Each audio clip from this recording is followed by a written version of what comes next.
रात का सन्नाटा, हाईवे पर दौड़ती बस और कुछ ही पलों में बस बन गई मौत का तांडव। आंध्र प्रदेश के कुर्नूल में जो हुआ उसने पूरे देश को सन्न कर दिया। कावेरी ट्रेवल्स की चलती बस में आग लगने से 20 लोगों की मौके पर ही जलकर मौत हो गई। कैसे हुआ ये हादसा, किसकी लापरवाही ने ली इतनी जिंदगियां और क्यों आज भी सड़कों पर चलती बसें बन रही हैं मौत का सफर। चलिए जानते इस दर्दनाक हादसे की पूरी कहानी। रात की करीब 3:30 पर नेशनल हाईवे 44 पर आंध्र प्रदेश का कुर्नूल जिला, बारिश की हल्की बूंदें गिर रही थी और इसी बीच हैदराबाद से बेंगलुरु जा रही कावेरी ट्रेवल्स की बस आगे बढ़ रही थी। बस में कुल 41 लोग सवार थे, जिसमें 2 ड्राइवर, 1 क्लीनर और 38 यात्री थे। अधिकतर लोग सो चुके थे। किसी को क्या पता था कि यह उनकी जिंदगी की आखिरी नींद होगी। अचानक सामने से आई एक बाइक बस से टकरा गई। तेज रफ्तार में बस बाइक को खींचते हुए नीचे निकल गई। बाइक सीधा बस के फ्यूल टैंक के नीचे फंस गई। टक्कर इतनी जोरदार थी कि बाइक के टैंक से पेट्रोल लीक होने लगा और फिर एक चिंगारी ने सब कुछ खत्म कर दिया।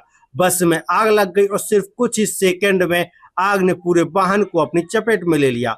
आग की लपटें इतनी तेज थी कि बस की पूरी बॉडी पिघलने लगी, कांच फूट गए और दरवाजा खुल नहीं पाया। यात्रियों में चीख पुकार मच गई। किसी ने दरवाजा तोड़ने की कोशिश की, किसी ने शीशे पर मुक्के मारे, पर अफसोस बस के अंदर शॉर्ट सर्किट हो चुका था, दरवाजे जाम हो चुके थे, सेफ्टी हैमर मौजूद नहीं था। जिन्होंने जान बचाने के लिए खिड़कियों से छलांग लगाई वे गंभीर रूप से झुलस गए।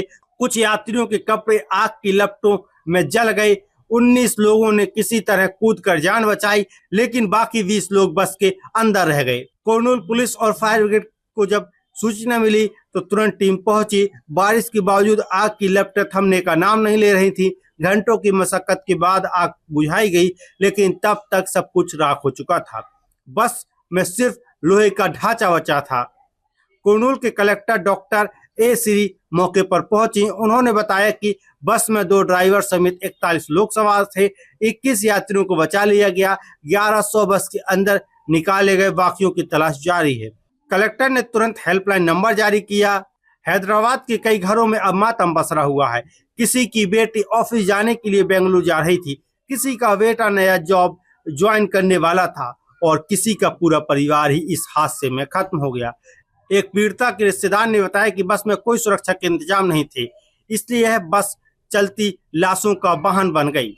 प्रधानमंत्री नरेंद्र मोदी ने इस दर्दनाक हादसे पर गहरा दुख जताया। उन्होंने कहा कि कुर्नूल का बस हादसा बेहद दुखद है। मेरी संवेदना मृतकों के परिवार के साथ है। प्रधानमंत्री मोदी ने मृतकों के परिवारों को 2 लाख और घायलों को 50,000 की आर्थिक सहायता की घोषणा की है। वहीं तेलंगाना सरकार ने भी मुआवजे का ऐलान किया है। राज्य सरकार ने परिवार को 5 लाख और घायलों को 2 लाख रुपए देने का ऐलान किया है। परिवहन मंत्री पूनम प्रभाकर ने कहा कि नियमों का उल्लंघन करने वाली बसों को जब्त किया जाएगा। डीआईजी कोया प्रवीण ने बताया कि हादसे की वजह शुरुआती जांच में सामने जो आई उसमें बाइक का फ्यूल टैंक बस के नीचे फंस गया था। पेट्रोल लीक हुआ और तुरंत आग लग गई। इसके बाद वायरिंग में शॉर्ट सर्किट हुआ, जिससे बस का दरवाजा जाम हो गया। जांच टीम ने यह भी पाया कि बस में सेफ्टी हैमर, फायर सिलेंडर और ऑटोमेटिक डोर रिलीज सिस्टम नहीं था, यानी सुरक्षा नियमों का सीधा उल्लंघन था। ये पहला हादसा नहीं था। सिर्फ 10 दिन पहले राजस्थान के जैसलमेर में ऐसा ही हादसा हुआ था, जहां एक चलती एसी स्लीपर बस में आग ने 22 लोगों को जिंदा जला दिया था।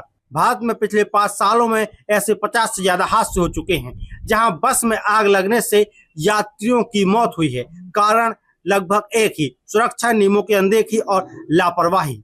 परिवहन विशेषज्ञों का कहना है कि हमारे देश में बसों के फिटनेस सर्टिफिकेट सिर्फ कागजों में रह गया है। कई बसें 15 साल पुरानी हैं, उनमें ना तो सुरक्षा उपकरण है, ना ही इमरजेंसी निकास। बसों में प्लास्टिक, फोम और फाइबर का अत्यधिक इस्तेमाल होता है, जो आग को और तेजी से फैलाता है। सोचिए, वो यात्री जो नींद में थे, ना तो उन्हें मौका मिला, ना आवाज लगाने का वक्त मिला। बस कुछ ही मिनटों में सब कुछ खत्म हो गया। जिन शवों को निकाला गया उनमें से कई की पहचान तक मुश्किल हो गई है। किसी का मोबाइल जल गया, किसी की अंगूठी ही पहचान बनी। ये हादसा हमें एक बार फिर सोचने पर मजबूर करता है, क्या हमारे सफर वाकई में सुरक्षित है? क्या बस ऑपरेटर अपनी जिम्मेदारी निभा रहे हैं? क्या यात्रियों की जान से बड़ी कोई कीमत नहीं है? कुर्नूल का यह हादसा सिर्फ एक हादसा नहीं, यह एक चेतावनी है कि जब तक नियमों को सख्ती से लागू नहीं किया जाएगा, ऐसी त्रासदियां दोहराई जाती रहेंगी। हम प्रार्थना करते हैं कि मृतकों की आत्मा को शांति मिले और घायल जल्द स्वस्थ हों। अगर आपको ये रिपोर्ट जानकारीपूर्ण लगी हो तो वीडियो को लाइक करें, शेयर करें, हमारे चैनल यूपी ताज़ा न्यूज को सब्सक्राइब करना भूलें। फिलहाल के लिए इस वीडियो में इतना ही। मैं संजय सिंह मान फिर मिलूंगा एक और नई रिपोर्ट के साथ।